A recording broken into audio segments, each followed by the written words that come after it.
Alright, chat. You know what time it is. Are you ready? Are you ready? I think I just peaked my mic. Are you ready?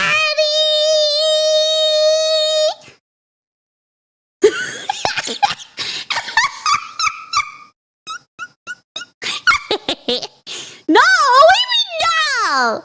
Well, that's too bad. It's too damn bad. We are watching Endless Space 2 review. Jingoist? Joy? Edition? That's a word. By SsethTzeentach. The man, Seth. I know nothing about this game. Yeah, I know nothing about this game.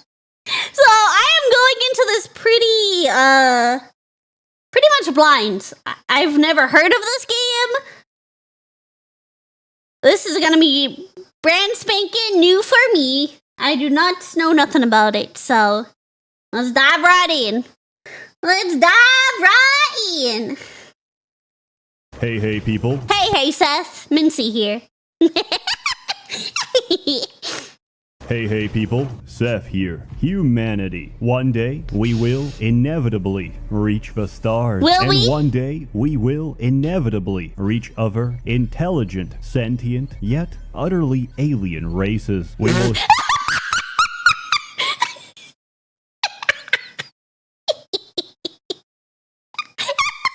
Women. Okay. Wow.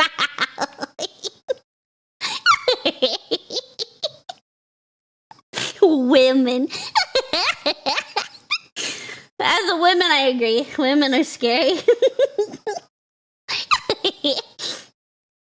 We will shake their many appendages, engage in trade, exchange ideas.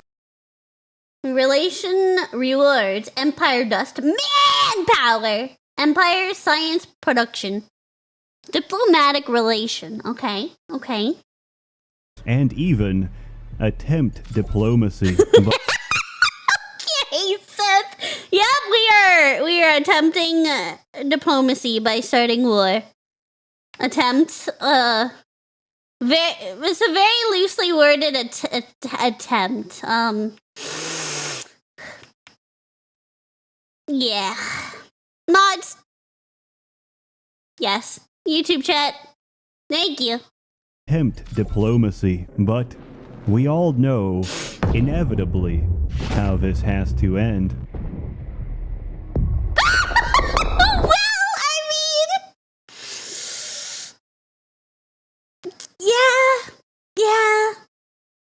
Yeah. Who we spanking? Oh, it was just someone spamming hi.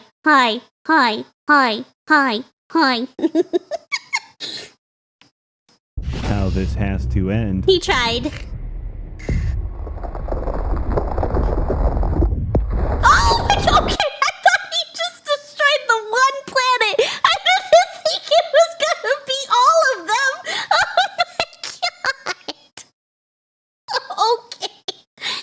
Okay. Well, that escalated very, very, very quickly. Holy shit.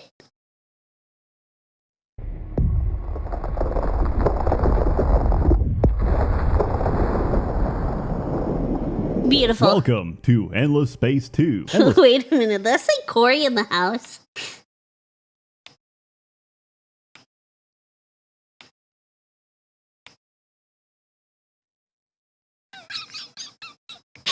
I knew I saw that picture. Oh my god. Where's Corey now? I don't... What language is this? I'm not sure. I'm not sure. Tactical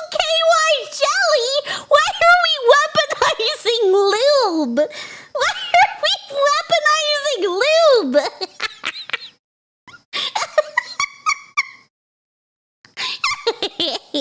Oh my god. Welcome to Endless Space 2. Endless Space 2 is a 4X game, which, if you're not familiar with, stands for the 4 X's. Expand, explore, and exterminate all xenomorphs before they... Seth, I don't think that's what it stands for. I don't think that's right. 4 X's. Expand, explore, and exterminate all xenomorphs before they do the same to you. Probably, most likely. I've played this turn-based sci-fi strategy 205 hours, damn. intensely for the better part of a month. And before that... Would you recommend this game? No. I've played this... That's like the people who have like 8,000 hours on a game, and then they're like, I would not recommend this game. turn-based sci-fi strategy intensely for the better part of a month. And before that, about 2 years. And I must confess, it's pretty damn good. Also, there is a story, and it is absolutely Is there a story? Do we actually pay attention to the story? Is the story worth putting effort into? It is a time of great peace and prosperity for the Empire. Resolved, wars ended, the Empire is truly united. Now is the time for you. Story, and it is for your great something. For your great nation. And then it cuts off. Damn it! And it is absolutely critical you understand the lore of this game. In the current job market, Endless Space historians are in extremely high demand, and both starting salaries of about... Wait, where do I sign up? Wait, hold on, let me open my LinkedIn page really quick. let me go update my Indeed resume, hold on. God dang it! My mouse again!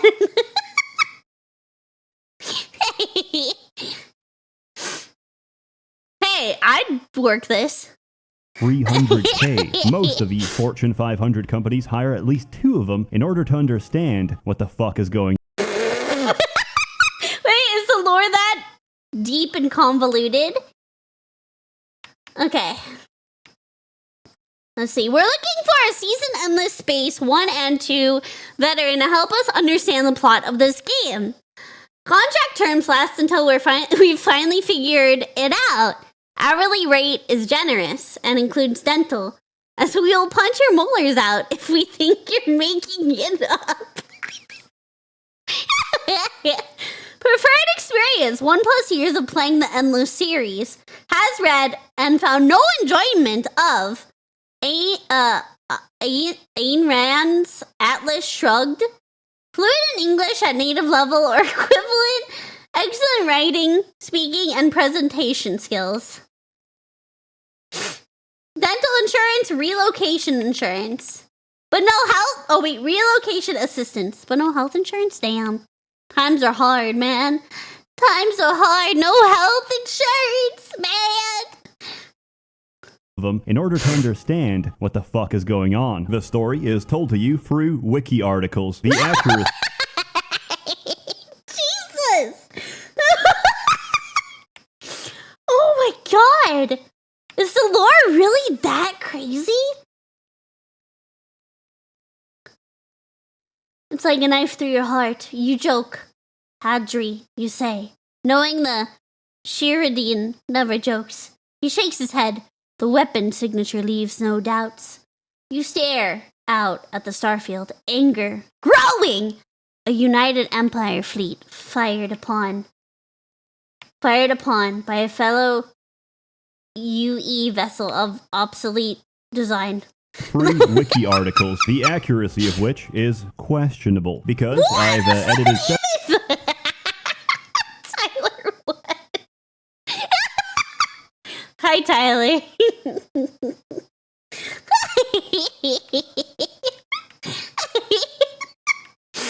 What's up, bro? Well, yep, that's an image. Average unfallen player. Damn. Damn. Because I've edited several articles, and they still haven't caught me. In the universe... Did he actually do that? Wait. Did he actually do that? Oh my god. Because I've edited several articles, and they still haven't caught me. In the universe of Endless Space 1 and 2, there is, or was, an incredibly advanced civilization called the Endless. Jeez, why are they so buff? Why are they... Oh my god! Never done steroids, not even once. What happened to the Endless? Well, there's less of them. The end. Roll credits. But no, they went to space and they developed technology. They revolutionized the galaxy by creating dust. Dust is used as money in endless space. Is it like that kind of dust? Oh, no, I guess not. Never mind. Dust is transferred to your empire and can be used in many ways, such as buying things, paying heroes, or interacting with other empires. Too. Which it isn't. It's an autonomous cloud computing network of nanomachines that get smarter as the cloud gets bigger. They're capable of self-assembly, self-autonomy, and farming crypto tokens terrifying. at rates never before seen. Not the fucking crypto farms. God dang it. Of self-assembly, self-autonomy. This is where all our RAM went, guys. This is why. This is where all of our RAM went and our GPUs. Oh my god. And farming crypto tokens at rates never before seen in the known galaxy. However, they developed a little too hard when they figured out how to upload your soul. So half of them went on to live as immortal machines running on the 5G network. These were known as the virtual endless. The other half, known as the concrete endless, considered Why isn't he in a gimp suit? Why is he in a gimp suit? Why are we suddenly getting kinky? What? He's got a bulge.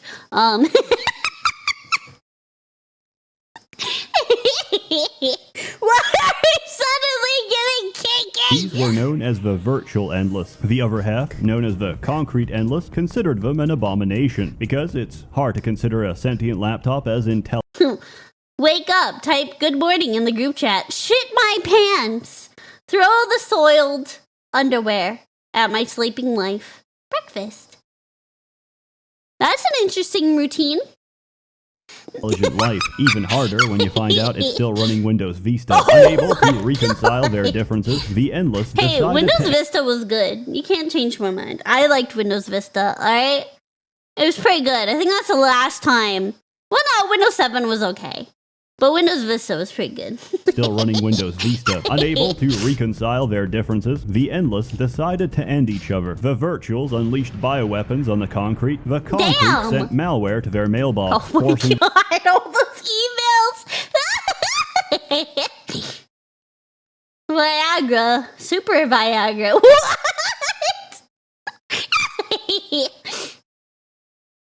Adult dating and sex site. Canada Pharmacy. United Nations Compensation. Donald Trump. Super Viagra.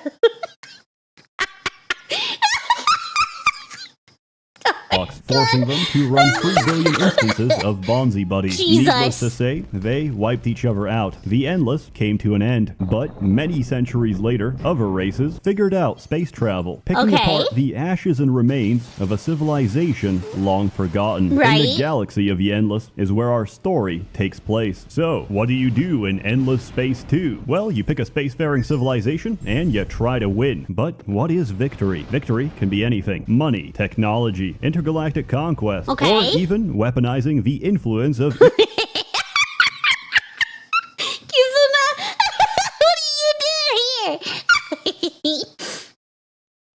e-girl streamers to absorb every sentient race in the galaxy. Because, as we already know, a sentient brain is still capable of falling victim to becoming a simp. The path to victory is your own free choice. The game itself is very customizable, meaning there's no reason to pick any speed except fast, any galaxy besides ovoid, and if anyone dares pick a custom race, we are all going to collectively form a non-aggression pact and hunt you down. Starting off... All of the ships were called Fuck You.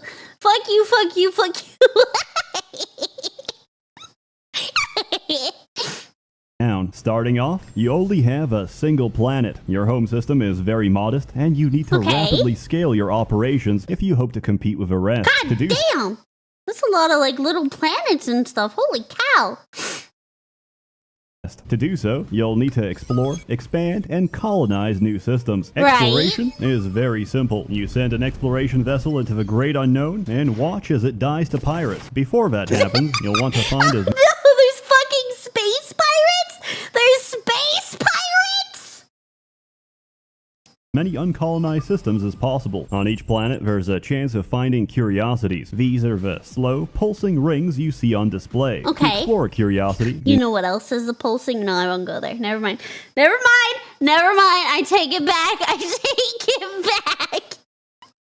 These are the slow, pulsing rings you see on display. To explore a curiosity, you need to send a probe. It's quite similar to the probe minigame from Mass Effect 2. If successful, the game will let you know, together with a small reward for finding it before anyone else. These can be anything from strategic or luxury resources, planetary anomalies, or even the start of a random quest line. The point of curiosities is to try and guess which star systems are worth colonizing. In general, any system less than 3 planets is garbage. Any system with only cold planets is garbage. In fact, ask enough players and you'll find that every possible star system ever formed by the laws of physics is still garbage. Colonize them anyway, because I like the animation that plays each time you do so. There's actually an animation for every type of planet, which I didn't know, because who the fuck colonizes a gas giant as their first choice of planet? It's like, where are we dropping, boys? Oh yeah, on the burning gas giant. How are we meant to walk on a gas giant? Very carefully. Anyway, I'm losing track. You choose a star system, and you pick a more reasonable type of planet to be the base of your colony. Most factions can't settle a system immediately. They need to form an outpost, send colony support, and convince any other players contesting the system to cease their aggressive expansionism. You can do this through liberal policies such as stealing their food supplies or we just going 0 to 100, huh? Oh my god. Damn.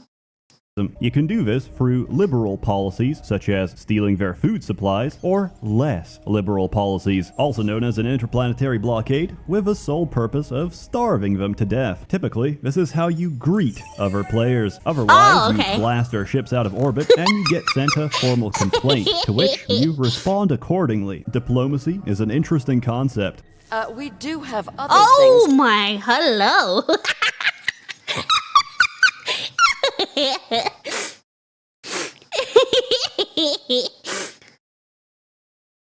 Oh my. Accordingly, diplomacy is an interesting concept. Oh, is this the fish mommy? Wait, is this the fish mommy that you guys are talking about? Oh my god, she's pretty. She's very pretty. She's actually super pretty. You have other things to take care of. These are diplomatic channels, not social media. Again? So are you just lonely? Because unlike many games of a similar... What is... Why is he here?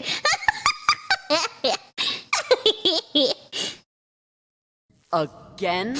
Are you just She's so lonely? sassy. Because I love her. Unlike many games of a similar nature, diplomacy is a tangible resource. In fact, everything is a resource. If you want to condense down the Endless Space 2 experience, you're going to be spending hours of your life trying to increase the 5 colors: green, orange, yellow, blue, and purple. Respectively, these are food, industry...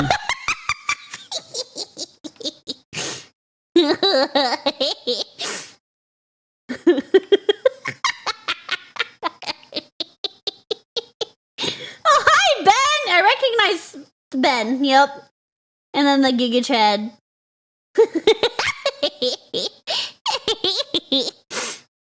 These are food, industry, dust, science, and influence, or FIDSI for short. These are the combined economic outputs of your systems. At the beginning, you don't have very much. You can't do very much, so you need more, a lot more. You need food to grow population. Population contributes to the economy and gives you different bonuses depending on the race of that population. But a planet's base output is pathetic, so you need to build improvements. To do that, you need industry. More industry, more production. But you can't have industry without research, and you can't have Good lord, this game has so much micromanaging. Jesus. It's like, I can't play games like this. It makes my head hurt, bro.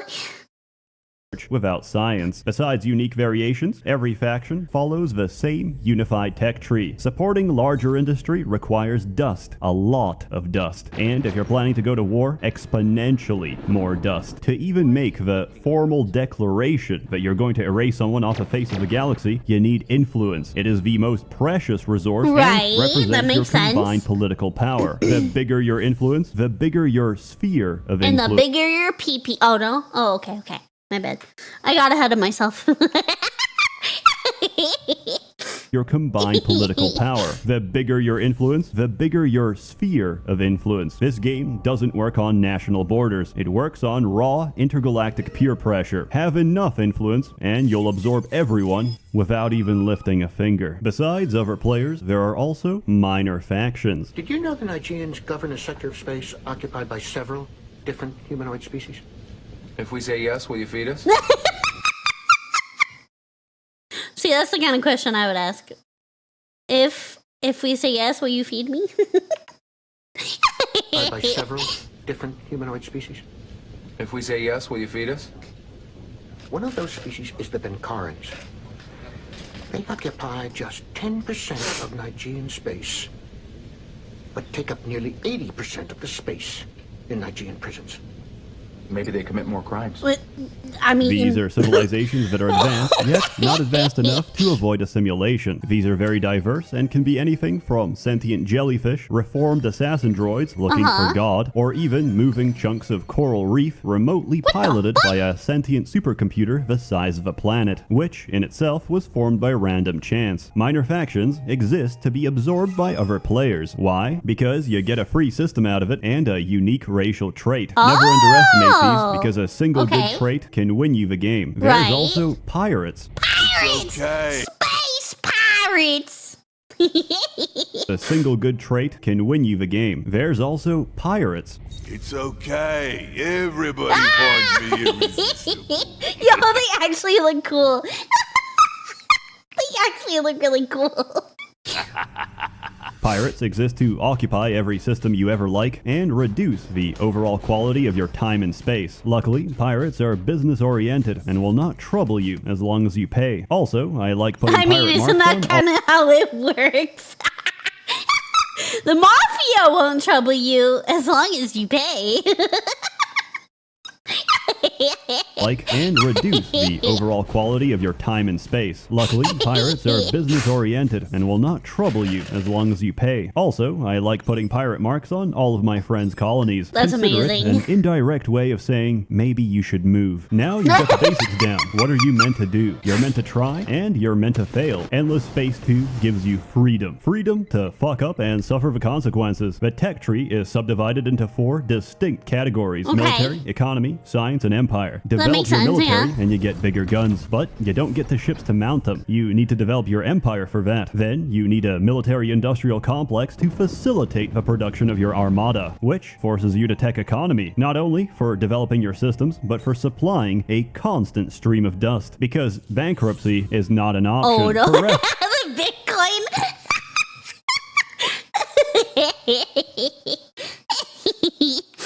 Wow, 6 million.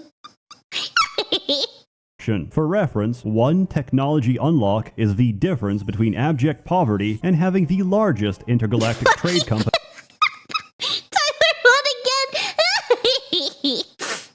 incorporated on your home system. Why stop there? Get access to the galactic commodities market as well, because it's a biological requirement for me to speculate the stock market in every game I play. Do all that and realize you neglected science, which is a problem, because every single research you ever research makes every following research more expensive to research. Endless Good space. lord, that's a lot of that's a lot of research. See, I've never been good at games like this. There's so much micromanaging, it makes my head hurt. And don't get me wrong, I think games like this are amazing. It just make head hurt. It's a lot to like memorize and keep track of. 2 is a great galactic scale balancing act. Every action taken is counterbalanced by the opportunity cost of every action not taken. Here's an example. Let's say you found a nice system, but you can't colonize it because each type of planet requires the respective technology to touch ground on their surface. You might spend a bunch of turns teching towards that. As a result, you get a new system. However, your lack of tech leaves you oblivious to the contents. You later find out that ideal Mediterranean planet you picked is filled with dinosaurs. The water is made of mercury, and the atmosphere gives you cancer. If you pump everything... Jeez! Everything wants to kill you in this game. The water is made of mercury, and the atmosphere gives you cancer. If you pumped everything into science and exploration, you would have found a much better system nearby. Because you explored the curiosities, you know there's plenty of strategic deposits without the risk of melanoma. Even the worst Melanoma has great potential. Given a development plan, systems can compensate for deficiency using luxury. Low birth rate, spike for water. Why is Tyler Wood catching all the strays? I mean, this video is old. He has 2 kids now, to be fair. This video is older, but Tyler has 2 daughters, I think? Look, okay, this video is aged. He's a meme, though. He is. Oh, absolutely. Tyler absolutely is a meme. Absolutely. But he's got two adorable babies. He's got 2 kiddos now. Spike for water with red sang. No production. Okay. Using luxury. Low birth rate, spike for water with red sang. No production. Use Jadonics. Do Tyler people still has keep kids? using... Yeah, he's got 2 kiddos. The term war criminal in your presence, despite the fact War criminal? That's my nickname. Mintzey War Criminal Moon, I'll have you know. Keep using the term war criminal in your presence, despite the fact you've clarified multiple times that enemy civilians are indeed active combatants. Bring out the hallucinogenic grapes. Given time, any problem can be solved. Given money, any problem can be solved instantaneously. I don't know exactly how we're going to terraform a planet in a single turn, but I know the next time I look, there better be a fucking jungle instead. There's a lot of ships in this game, unique to each faction. They're all fully customizable. Limited only by the this part I like. The customization's really neat. I'm into that. I'm absolutely into that. In this game, unique to each faction. They're all fully customizable, limited only by the type and number of modules available. Primarily, you're going to use them to intimidate your enemies into submission and to intimidate your friends into working a little harder on their friendship. Your only control over... Telling them to get good. Intimidate your friends into working a little harder on their friendship. Your only control over combat is the loadout, formation, and tactics used by your military. The rest is a simulation played out by the computer, where each time a ship explodes, you know the cinematic at the end of Diablo 2 where Tyrael throws his sword at the World Stone and it explodes into a billion chunks of wood? Yeah, that's exactly how every ship explodes in this game. Combat is very simple. There's different weapons, which have different accuracies depending on the range of engagement. Flat cannons shred anything up close, including long-range ballistic missiles, but they bounce off armor. Lasers... Image unrelated. close, including long-range ballistic missiles, but they bounce off armor. Lasers cut ships in half at mid-range, while beam weaponry works at every range. Unless they have shields, you can absolutely get away with filling every slot with a flat cannon, choosing the default tactics card, and still win every fight. Besides interplanetary combat, you can also directly invade. This works on the same principle, which means I'm still going to use the default tactics card, which just so happens to be preemptive orbital bombardment. Many oh god, not the orbital! Oh no! just so happens to be preemptive orbital bombardment. Damn. Many civilians will die, but that is a sacrifice I'm willing to make. Yeah, that doesn't surprise me, Seth. That doesn't surprise me at all. The success depends entirely on whether or not you have replaced your troops with a mobile suit Gundam. Nice. If you conquer a system, you can choose to either spare the population or take a massive hit to your public approval rating by re-educating and reintegrating the native population into the fucking soil. Which is a good time and segue to talk about politics. In Endless Space 2, you have government, you have Senate, and you have an obligation to represent your people, which is why we have a dictatorship. Power to the masses is power to the upper classes, and any proletariat will see the wisdom of my words. Politics is all-encompassing in Endless Space 2. Any action you Endless take... elections, too. My words. Politics is all-encompassing in Endless Space 2. Any action you take, endorse, or sponsor will shift the political axis of your entire empire. As with real life, the opinions of your people are difficult to manage, their motivations difficult to guess. There's a total of 6 different party ideologies you can choose to support, each 2. Well, okay, that was a horrible pause. Go back. Industrialists, militarists, religious, ecologists, scientists, pacifists. It's Ricardo! Yeah! Each 2, a pair of polar opposites, religious and scientific, militarist and pacifist, ecological and industrial. On top of that, you've got your government. This controls your party representation and how much corruption you can get away with. Democracy has the widest free party representation. It is also the most corrupt, because I have no control over my elections. Republics and federations are generally more progressive, offering less representation and more opportunities to correct the result of any rigged election. Dictatorship completely removes the need for underhanded tactics and ensures that all voices are heard and represented by the single party I choose. Every political party holding office has representatives. These are not your average man. These are heroes recruited from the academy. But what is the academy? You know how I said dust is currency and dust is essentially a cloud computing nanite swarm? Now, imagine smoking it because...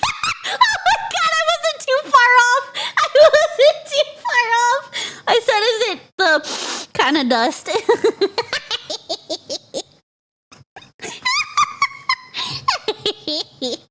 Oh my gosh. Hey King, you dropped this. Oh my god. It because the Academy does exactly that. You're hiring nanite augmented crackheads to rule your empire. That's amazing. These are very diverse in both race amazing. and specialization. They each have their own unique and interesting backstory. Except Scales. Scales is literally a giant bat that...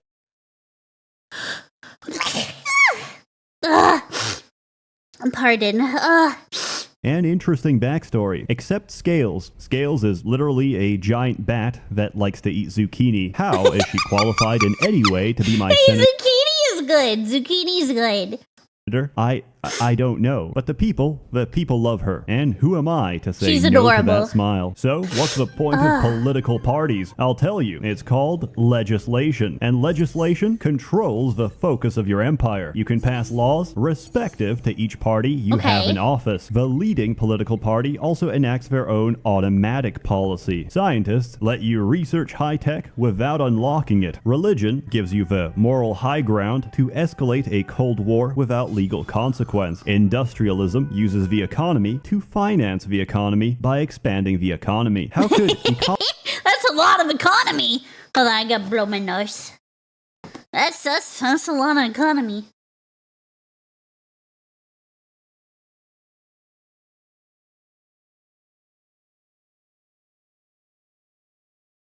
Oh, much better. I am sorry, I am all stuffy now. Uses the economy to finance the economy by expanding the economy. That's a lot of economy. How could ecology possibly compete? Well, by giving the public announcement that we don't exactly know how to live on a volcano, so let's do it anyway. Militarist rhetoric not only removes the political cost of war, it actively encourages you to go to war with absolutely everyone. Yeah, and finally, yeah. the pacifists can, at any time, without your consent, force you into a state of peace. Passing a law costs influence, depending Well, on what if you take them out, though? Then there would be no one to stop you. the size of your empire. The longer a party stays in power, the more laws you have to choose from. For example, state-enforced eugenics and mandatory sterilization of other races who aren't your own is a relatively simple law to pass with minimal political experience. Asking everyone to work overtime requires a level of finesse and eloquence only seen in the most Machiavellian of politicians. Unlike many 4X games, Endless Space 2 has quests. Most of these are faction-specific story missions with branching political options to suit your empire. They're quite interesting, they give you something to do, and most of all, they give you permanent upgrades for the rest of the game. You also have multiplayer. How do you play multiplayer? It's quite simple. Those fucking names.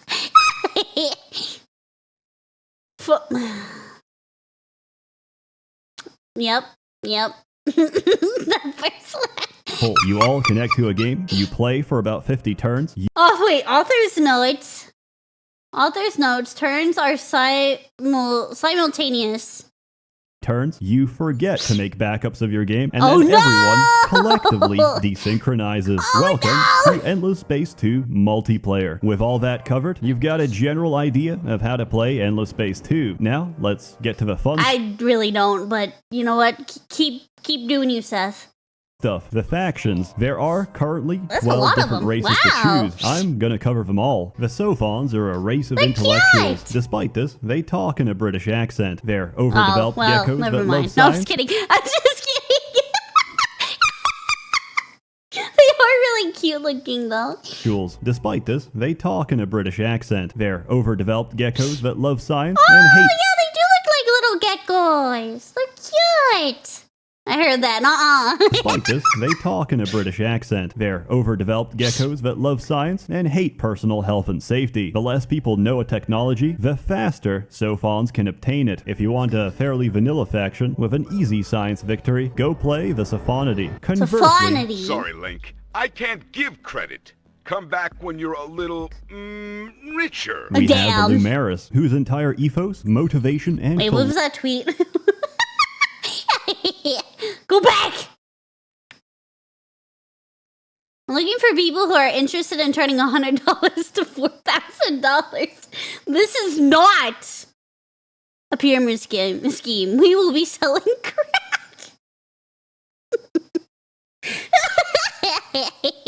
I mean, that's not the way to do it. When you're a little, richer. We have a Lumeris, whose entire ethos, motivation, and philosophy can be crystallized in one word: money. For the Lumeris, no problem is too great, as long as you throw piles of money at it. They also have my favorite faction leader. Commerce, baby.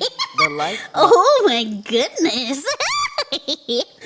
Alright, I think I like this faction the most so far. They also have my favorite faction leader. Commerce, baby. The lifeblood of this and any other Awooga. galaxy. Who is probably responsible for every single trade cartel in the known galaxy, and arguably runs more of an economic crime syndicate than a legitimate empire. Damn. But I don't care, because Big Titty Fish Mommy is going...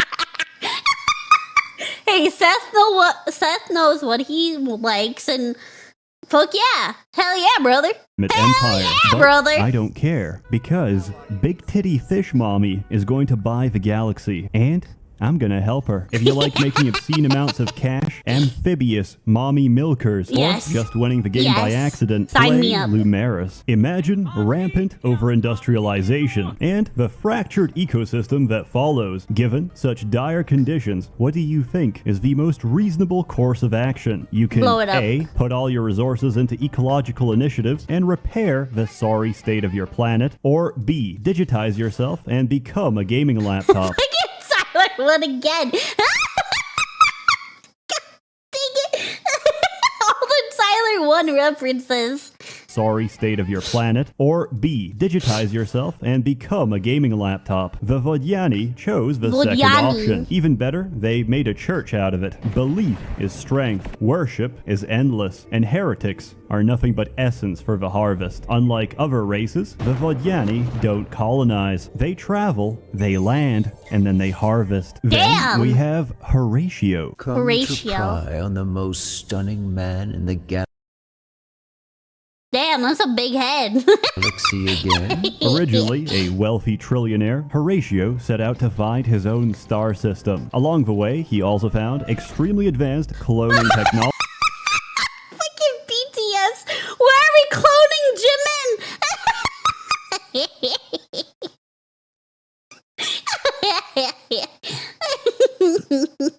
Ooh, orange-haired Jimin was good though. I like peach.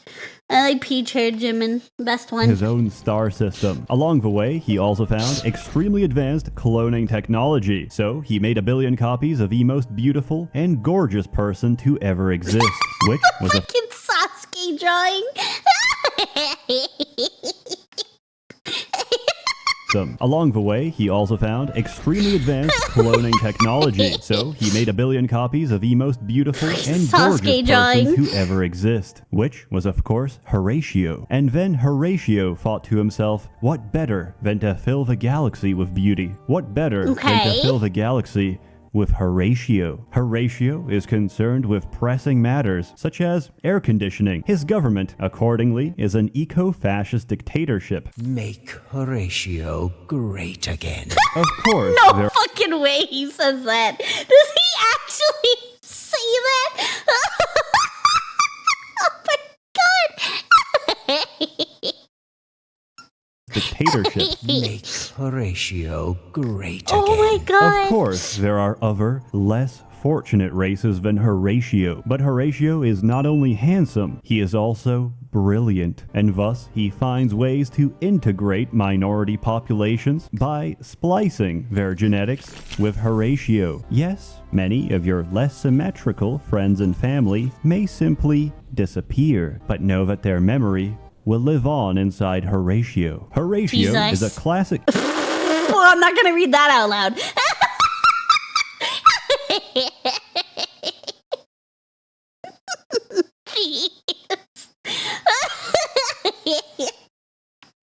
Know that their memory will live on inside Horatio.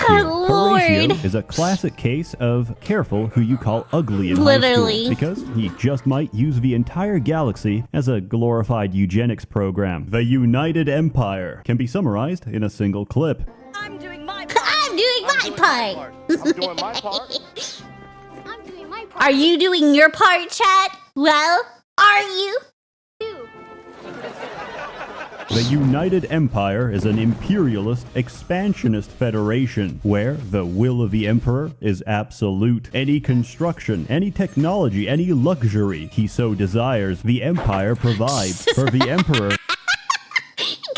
Lord. Technology, any luxury he so desires, the empire provides. For the emperor does not ask, he commands. And the raw influence of his voice can make the impossible into reality. If you want to play not only the most industrious faction, but also the one that generates the most influence just by being industrious, try the United Empire. Propaganda, patriotism, and the greatest of military-industrial complexes await you. Enlist today, service guarantees citizenship. So far, everyone I covered at least have the option of diplomacy. Right. But what if that's just not in your nature? What do you sound like? Oh my. When you scream. Oh my. Jeez.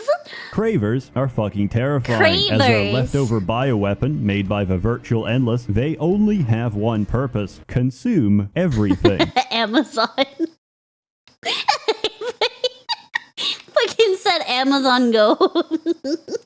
Everything. Any planet with cravers on it has a fixed life expectancy. Because the cravers will rip it, strip it, and tear it apart. And then they move on. There is no long-term plan. There is no sustainability. There is no choice but to consume you as well. We are coming. Trees. Do you know how fast a tree moves? Not very fast. Not very fast. The Unfallen are a race of trees. They speak with a Scottish accent. Why do you pester the heart? Oh my god, I love them already. They're actually really pretty. Your petty needs. Much like the Scottish, trees are rooted to the ground. They don't do much, and their only way of winning the game is to ask you politely, do you know how they colonize other planets? They need to slowly, delicately, without interruption, entwine them with celestial vines and hope or pray that they didn't start next to cravers. If you enjoy pressing and turn and being a vegetable, you'll enjoy playing the Unfallen. Imagine being an ostrich. Now, imagine evolving to the point where you're used as arena blood sports for the entertainment of an advanced, decadent civilization. Then that civilization gets wiped out. You get your freedom and... Oh my goodness. form a tribalistic society of samurai ostriches. Fucking then you accidentally ostriches. stab your katana through a giant ship, and suddenly you're a major faction. The Hisho were added with the Supremacy DLC, together with the main source of tears and salt on the Endless Space 2. Turns out the Behemoth battleship can also use the Vaulter portals. That took me by surprise. Missing Behemoth. Mining Behemoth is legit busted. Oh, this is a Reddit post. Behemoth are broken in multiplayer. If you don't get them super early, you're screwed. Forums, Behemoths. Behemoths are multi-purpose capital-class ships. They can support the bureaucracy, plutocracy, or theocracy, accelerate genocide, accommodate homicide, extract resources in a remote situation, and even terraform planets for improved habitation. They can do anything. That's why they're insanely expensive, and you get very few of them. But that's not why people got... If you don't play Hisho, you can just disable their expansion. Why would I want to disable a DLC, which I paid for? Got upset. They got upset because the Behemoth is a precursor to something a little more concerning. A planet killer is morally dubious, leaves millions of grieving survivors, and generally causes public unrest. A system killer accelerates a megaton nuclear payload directly at the sun. Oh, this is what we saw in the beginning of the video. Okay, Jesus Christ. System killer accelerates a megaton nuclear payload directly at the sun, causing it to expand into a red supergiant as the core collapses and begins to fuse hydrogen. In a single nanosecond, all life in that solar system is going to need some SPF 70 sunscreen. The Obliterator is a system killer which is made by upgrading a Behemoth, and prior to many updates and patches had no effect on public relations. I found this incredibly entertaining. Because the missile actually has to travel to its destination, it often took several turns for enemy players to see the ball of light quickly approaching their home system. At this point, you will notice something. The chat the fuck?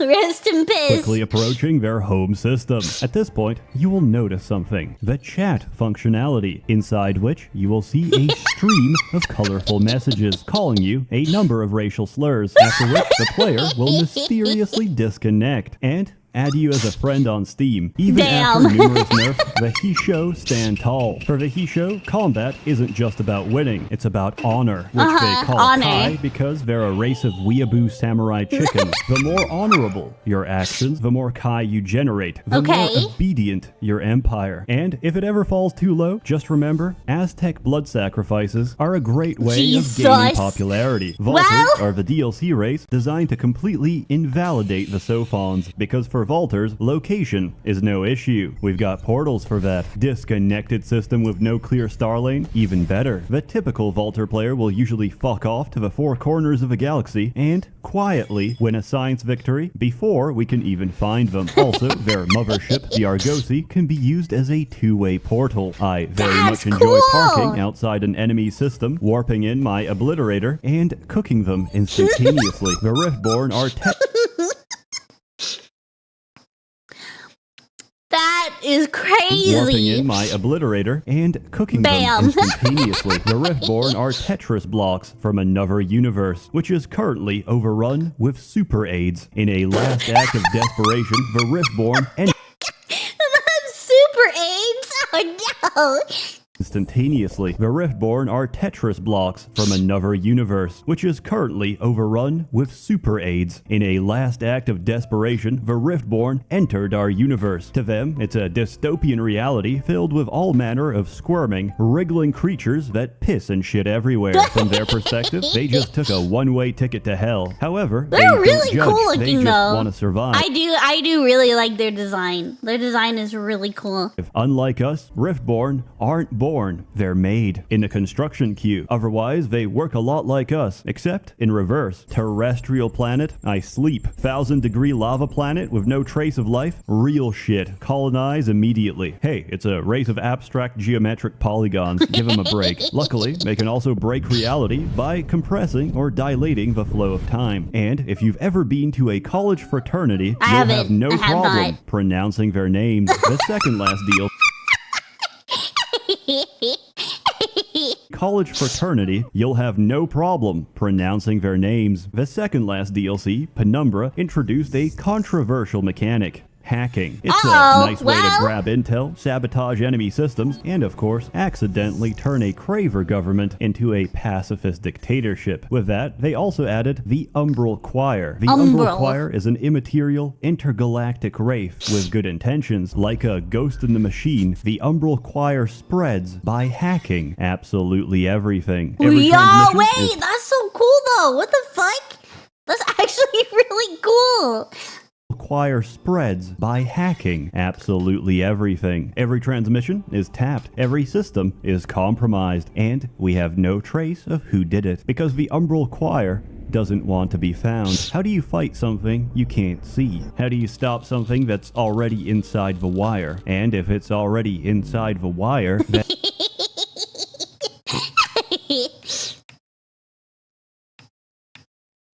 what do you got pulled up over there? What is that? I can't tell. What is he looking at?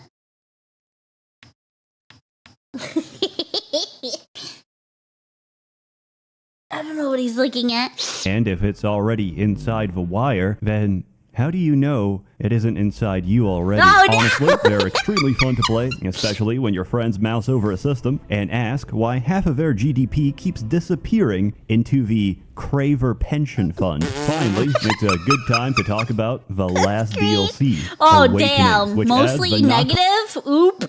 Well, that's not good. It's a good time to talk about the last DLC, Awakening, which adds Vanaakalim, a fairly interesting religious faction that I personally enjoyed, but also adds the Academy as a separate AI-controlled faction. Now, let me tell you why that's a problem, because the leader of the Academy, bear with me, I don't know how to pronounce his name, because Isandir takes territory which he doesn't need away from players. He can also enter your territory, destroy your fleets, and siege your planets. Damn, yeah, that would get annoying real fast. Lord forbid you manage to sink one of Isandir's ships, which, by the way, are stronger than any other faction. That's an act of aggression, and he's going to ask you to pay reparations. Small side note, if you're getting harassed and abused by Isandir and you want him to stop, you can't. Until you discover the location of the Academy, you can't even do diplomacy. That's, now, let's say that would get annoying real you're quick. Open-minded.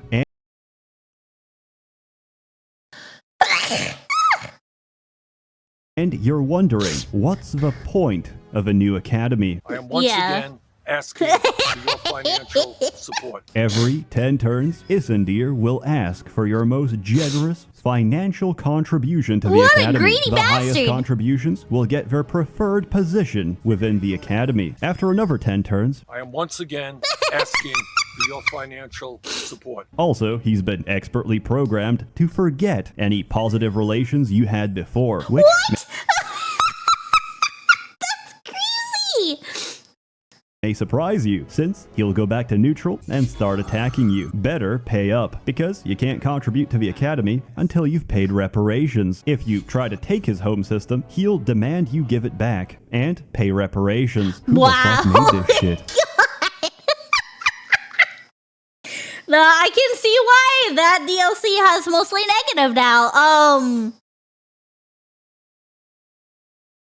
Yeah, fuck that.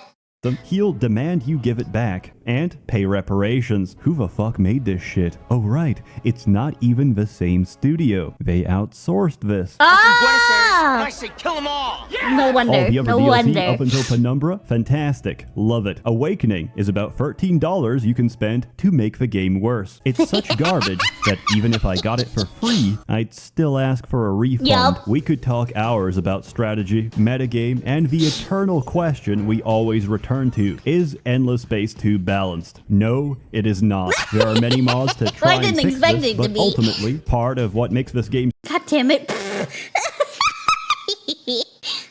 love that's what the image you use for Horatio. That's perfect.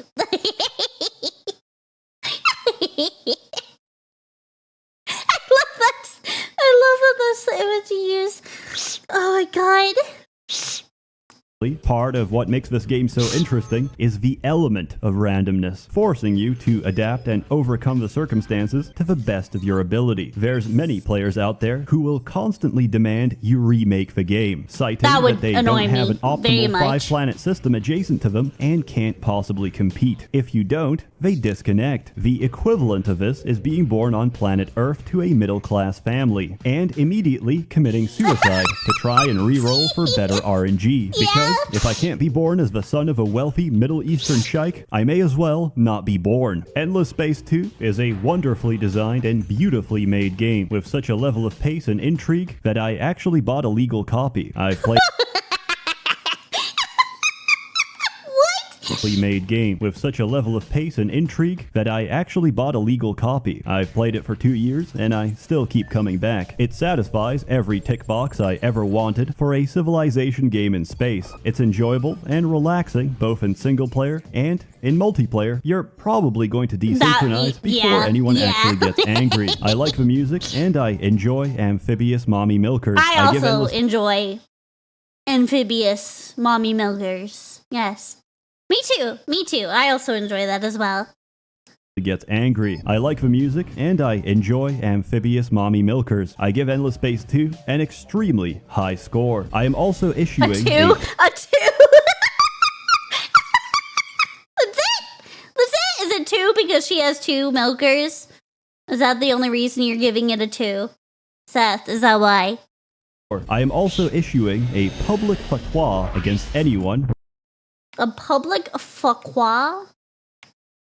Hey, there was text. Hold on. Disclaimer. All included comment, remarks, statements, or opinions in my videos are done for comedic purposes and do not represent my views or beliefs. Against anyone responsible for the Awakening DLC. This time, there's no discount, because my inside man had a talk with Sega. Their formal response: fuck off. So I recommend waiting for a sale, buying on discount, or using other legal methods of purchase that I am not yet aware of. As always, more content to come, so stay tuned. I'm sorry for all the delays. Streaming really put me back. A warm thanks to the many members of the Merchants Guild, generously funding and bankrolling these videos. No, You're thank all you, truly Seth. wonderful. Take care and have a good one. No, you take care. You take care. Oh my god!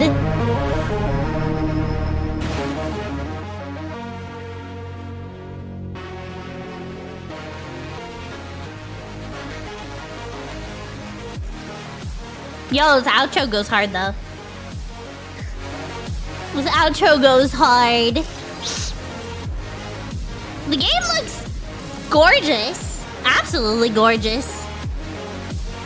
I do not have the brain cells or the brain capacity to play a game like this. But it looks really cool. I mean, it looks really, really neat. I just don't... I'm too dumb for a game like this, to be honest. I lack the brain cells to play a game like this. But it does look very neat. It does look really cool.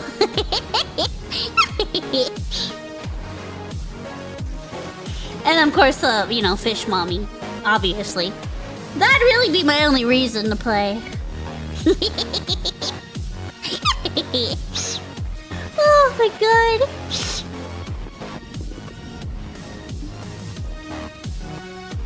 outro is a fucking banger, though. I love it.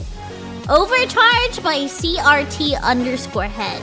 I like it. I like it.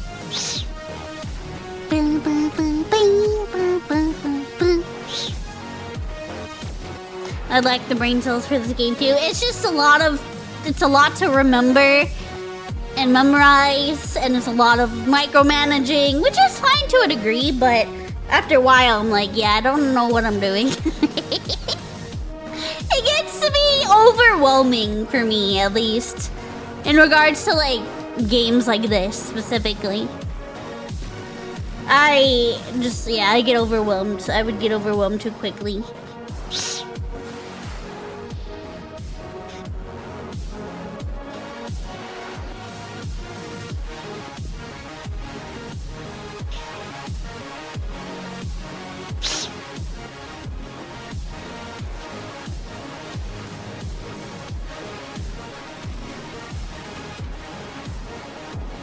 We just vibing. We just vibe into the outro music. It's a banger.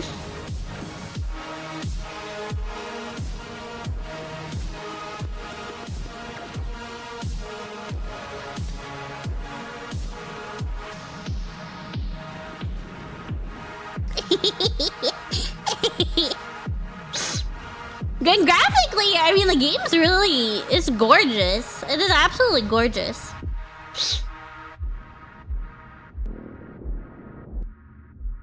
Peak right there. Beautiful. Beautiful. I was thinking about Seth's goddamn, his stupid monkey, sissy monkey hypnosis the other day. What? What? Alright, let me give that a like. And here's the video for those who want to watch it on their own if you haven't yet. That was fantastic. Another banger. Another banger by Seth. I very much enjoyed that. That was really good. That was really good. This was 5 years ago. I didn't realize it was... I knew it was older. I didn't realize it was that old. Is it almost 6? Almost 6, yeah. September 6th, 2020. So it is older. An older video. An older video, but a banger nonetheless. Phenomenal. I love it.